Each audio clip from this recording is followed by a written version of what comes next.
அனைவருக்கும் இனிய வணக்கம் மாணவர்களே. சென்ற வகுப்புல நம்ம என்ன தலைப்பு பார்த்தோம்?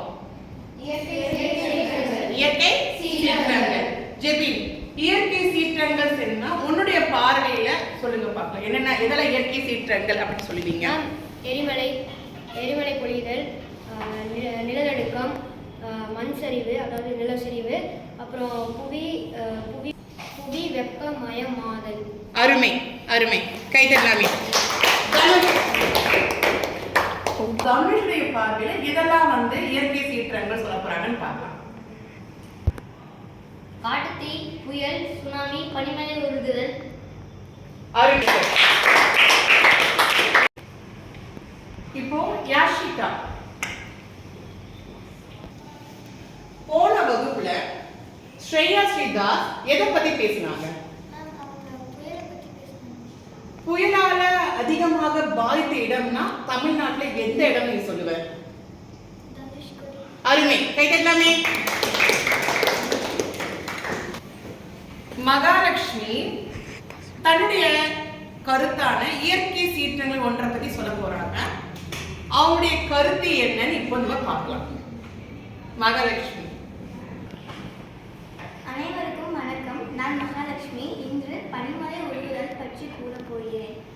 நம் பூமியின் இயற்கை வளங்களில் ஒன்று பனிமலைகள். இவை நீரின் முக்கிய ஆதாரமாக இருக்கின்றன. ஆனால் இன்று உலகம் முழுவதும் வெப்பநிலைகள் அதிகரித்து வருவதால் பனிமலைகள் மிக விரைவாக உருகி கொண்டிருக்கின்றன. பனிமலைகள் உருகுவதால் கடல் மட்டம் உயர்கிறது. இதனால் தீவுகள் மூழ்கும் அபாயம், வனவிலங்குகள் வாழ்விடம் அழிந்து போவதும் போன்ற பல கேடுகள் ஏற்படுகின்றன. எனவே இயற்கையை பாதுகாப்பதும் சுற்றுச்சூழலை காப்பதும் நம் பொறுப்பு. பனிமலைகளை காக்க பசுமை வளர்த்தல், மாசுபாட்டை குறைத்தல் மற்றும் விழிப்புணர்வை ஏற்படுத்தல் ஆகியவை மிக அவசியம். நன்றி. அருமை அருமை. மகாலட்சுமி தன்னுடைய கருத்தான பனிமலை உருகுதலை பற்றி அருமையாக சொன்னாங்க. பனிமலைகள் அதிகமா எங்கெங்க இருக்கு உங்க பகுதியில? இமாலய மலைகள், அண்டார்டிகா. அருமை, கட்டலாம். இனியா தாரா, கைதட்டலாமே. அடுத்தது சுவிட்சர்லாந்து. என்னமா? ஆல்ப்ஸ் மலை அப்படிங்குவாங்க இல்லைங்களா? அது அந்த பனிமலை உருகினா இந்த உலகம் என்ன ஆகும்? உலகம் அழிந்துவிடும். உலகம் அழிந்துவிடும். இந்த உலகம் எவ்வளவு சதவீதம் நீரால் ஆனது? 75%. இது உலகம். இந்த உலகம் பாத்தீங்கன்னா 75% நீர். அதாவது பெருங்கடல் இருக்கு, 7 பெருங்கடல் இருக்கு இல்லைங்களா? அதெல்லாம் இதுல இருக்கு. இது எனக்குன்னா 25% என்னதுமா? நிலப்பகுதி. இந்த நிலப்பகுதியில பனிமலை அப்படிங்கிற இல்லையா? இந்த பனிமலை பாத்தீங்கன்னா அதிகமா இருக்கு. ஆமாவா இல்லைங்களா? அப்போ இந்த நிலப்பகுதியில பனிமலைகள் அதிகமாக இருக்கு. இந்த பனிமலைகள் ஒரு குறிப்பிட்ட வெப்பநிலைக்கும் மேல போயிடுச்சுன்னா அது என்ன ஆயிடும்? உறைஞ்சு போயிடும். சரிங்களா? இப்போ நம்ம இந்த உலகத்துல பாத்தீங்கன்னா அதிகமாக இந்த உலகத்தை மாசுபடுத்திட்டே இருக்கு. இப்போ பாத்தீங்கன்னா நம்ம வீட்டுல குளிர் சாதன பெட்டிங்கிறோம், ஃப்ரிட்ஜுங்கிறோம். அந்த ஃப்ரிட்ஜ்ல பாத்தீங்கன்னா ஒரு கேஸ், வாயு, அதாவது மீத்தேன். என்னமா? மீத்தேன் பாத்தீங்கன்னா அந்த குளிர்சாதன பெட்டி, இந்த ஏசி எல்லாம் இருக்கு இல்லைங்களா? இது பாத்தீங்கன்னா ஒரு கேஸ் வெளியே போயிட்டு மீத்தேன். அது என்னமா? மீத்தேன். இந்த மீத்தேன் என்ன பண்ணா அப்படியே காத்தோட காத்தா என்ன ஆயிடும்? கலந்து போயிடும்.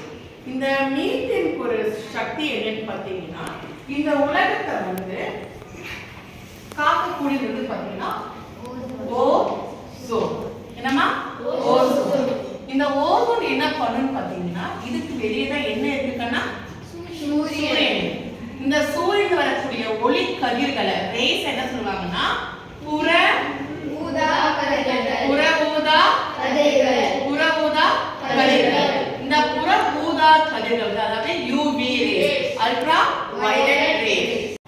இது பாத்தீங்கன்னா இந்த புற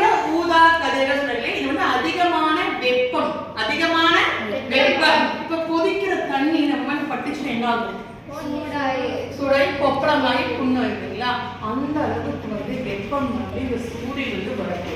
அப்ப என்னன்னா இந்த ஓசோன் என்ன பண்ணுறதுன்னா இந்த சூரியன் வரக்கூடிய கதிர்களை வந்து தீய கதிர்களும் இருக்கு சரிங்களா? அந்த தீய கதிர்கள் நம்ம உடம்புல பட்டுருச்சுன்னா நம்ம உடம்பு வந்து அப்படியே எரிஞ்சிடும். அப்ப அந்த எரியாம இருக்கு என்ன பண்ணுது? இந்த ஓசோன் வந்து என்ன பண்ணுது பார்த்தீங்கன்னா இங்க இருக்கக்கூடிய நல்ல கதிரை மட்டும் ஃபில்டர் பண்ணி உறிஞ்சு பூமிக்கு அனுப்புது சரிங்களா? பூமிக்கு அனுப்புறதுனால தான் நம்மனால வந்து அந்த சூடை நம்மளால தாங்கிக் கொள்ள முடியுது. அதாவது சூரியன் இருந்து அந்த சூடை நம்மளால தாங்க முடியுது. ஒரு அதிகமா ஆயிடுச்சு நம்ம என்ன பண்றோம்? உள்ள வந்துடும். ஆனா இந்த ஓசோன் மட்டும் இல்லைன்னா நம்மனால வந்து இந்த பூமிக்குள்ள அதிகமா வாழ முடியாது. ஏன்னா நேரா ஒரு சூரியனுடைய கதிர் நம்ம மேல பட்டுச்சுன்னா நம்ம உடம்பு வந்து என்ன ஆயிடும்? எரிஞ்சிடும் சரிங்களா? இந்த ஓசோன் இருக்கிறதுனால தான் நம்மனால வந்து அந்த சூரியன் கதிரை வந்து நம்ம உடம்பு எந்த அளவுக்கு தாங்கணும்னா அதை தாங்கிறதுக்கு இந்த ஓசோன் எனப்படுது பயன்படுது. அப்ப இந்த ஓசோன்ல வந்து பாத்தீங்கன்னா இந்த மீத்தேன் சொல்ற வாயு இருக்கு இல்லையா? இது மேல படும்போது இதுக்குள்ள என்ன ஆயிடுது? துளைகள் ஏற்படுது. துளைகள் ஏற்படும் போது இது வழியா என்ன வரும்? அந்த புற ஊதா கதிர்கள் நம்ம பூமிக்குள்ள வருது. இந்த வராம இருக்கணும்னா நம்ம என்ன பண்ணணும்னா நம்ம இயற்கையை பாதுகாக்கணும். அப்ப அதிகமான மரங்களை நம்ம வளர்க்கணும். மரங்களை என்ன பண்ணக்கூடாது? அழிக்க கூடாது. மரங்கள் வெட்ட வெட்ட வெட்ட இந்த உலகமானது சூடாகும் போது என்ன ஆகும்? இந்த பனிமலை என்ன ஆகும்?